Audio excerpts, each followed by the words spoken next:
दोस्तों नमस्कार। आज मैं आप लोगों के लिए हरतालिका तीज या हरियाली तीज व्रत कथा लेकर आई हूँ। इस कथा को स्वयं देवाधिदेव महादेव ने मां पार्वती जी को सुनाई थी।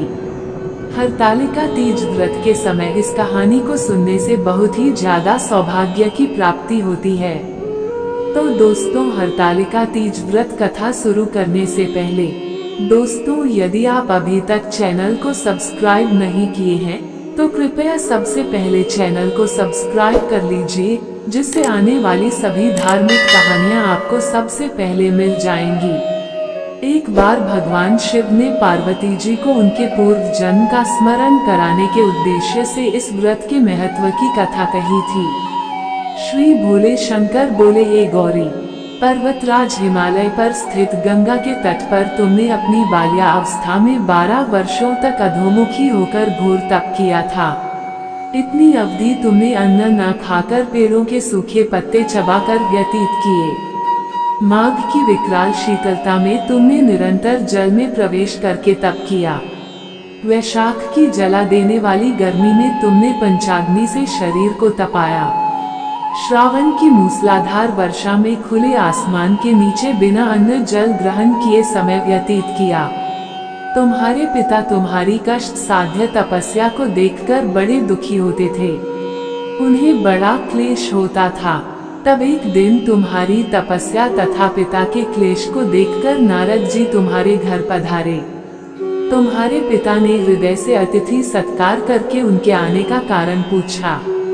नारद जी ने कहा, गिरिराज, मैं भगवान विष्णु के भेजने पर यहाँ आया हूँ। आपकी कन्या ने बड़ा कठोर तप किया है। इससे प्रसन्न होकर वे आपकी सुपुत्री से विवाह करना चाहते हैं। इस संदर्भ में आपकी राय जानना चाहता हूँ। नारद जी की बात सुनकर गिरिराज गदगद हो उठे। उनके तो जैसे सारे दुख ही दूर हो गए। प्रसन्नचित होकर वे बोले, श्रीमान, यदि स्वयं विष्णु मेरी कन्या का वरण करना चाहते हैं तो भला मुझे क्या आपत्ति हो सकती है। वे तो साक्षात ब्रह्म हैं।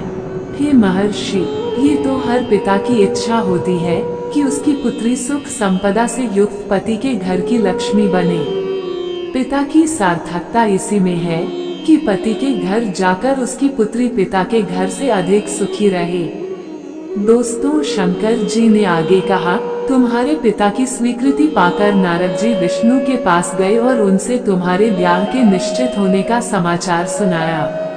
मगर इस विवाह संबंध की बात जब तुम्हारे कान में पड़ी तो तुम्हारे दुख का ठिकाना न रहा। तुम्हारी एक सखी ने तुम्हारी इस मानसिक दशा को समझ लिया और उसने तुमसे उस दुख का कारण जानना चाहा। तब तुमने बताया कि मैंने सच्चे हृदय से भगवान शिव शंकर का वरण किया है, किंतु मेरे पिता ने मेरा विवाह विष्णु जी से निश्चित कर दिया। मैं विचित्र धर्म संकट में हूँ। अब क्या करूँ? प्राण छोड़ देने के अतिरिक्त अब कोई भी उपाय शेष नहीं बचा है। तुम्हारी सखी बड़ी ही समझदार और सूझबूझ वाली थी। उसने कहा, सखी, प्राण त्यागने का इसमें कारण ही क्या है? संकट के मौके पर धैर्य से काम लेना चाहिए। नारी के जीवन की सार्थकता इसी में है कि पति रूप में हृदय से जिसे एक बार स्वीकार कर लिया, जीवन पर्यंत उसी से निर्वाह करें। सच्ची आस्था और एकनिष्ठा के समक्ष तो ईश्वर को भी समर्पण करना पड़ता है। मैं तुम्हें घनघोर जंगल में ले चलती हूँ, जहाँ साधना स्थली भी हो और जहाँ तुम्हारे पिता तुम्हें खोज भी न पाए। वहाँ तुम साधना में लीन हो जाना। मुझे विश्वास है कि ईश्वर अवश्य ही तुम्हारी सहायता करेंगे। तुमने ऐसा ही किया।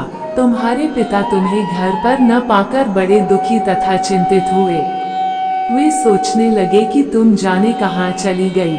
मैं विष्णु जी से उसका विवाह करने का प्रण कर चुका हूँ। यदि भगवान विष्णु बारात लेकर आ गए और कन्या घर पर न हुई तो बड़ा अपमान होगा। मैं तो कहीं मुंह दिखाने के योग्य भी नहीं रहूंगा। यही सब सोचकर गिरिराज ने जोर शोर से तुम्हारी खोज शुरू करवा दी। दोस्तों, महादेव ने आगे कहा कि इधर तुम्हारी खोज होती रही और उधर तुम अपनी सखी के साथ नदी के तट पर एक गुफा में मेरी आराधना में लीन थी। भाद्रपद शुक्ल तृतीया को हस्त नक्षत्र था। उस दिन तुमने रेत के शिवलिंग का निर्माण करके व्रत किया। रात भर मेरी स्तुति के गीत गाकर जागी। तुम्हारी इस कष्ट साध्य तपस्या के प्रभाव से मेरा आसन डोलने लगा। मेरी समाधि टूट गई। मैं तुरंत तुम्हारे समक्ष जा पहुंचा और तुम्हारी तपस्या से प्रसन्न होकर तुमसे वर मांगने के लिए कहा। तब अपनी तपस्या के फलस्वरूप मुझे अपने समक्ष पाकर तुमने कहा, मैं हृदय से आपको पति के रूप में वरण कर चुकी हूँ।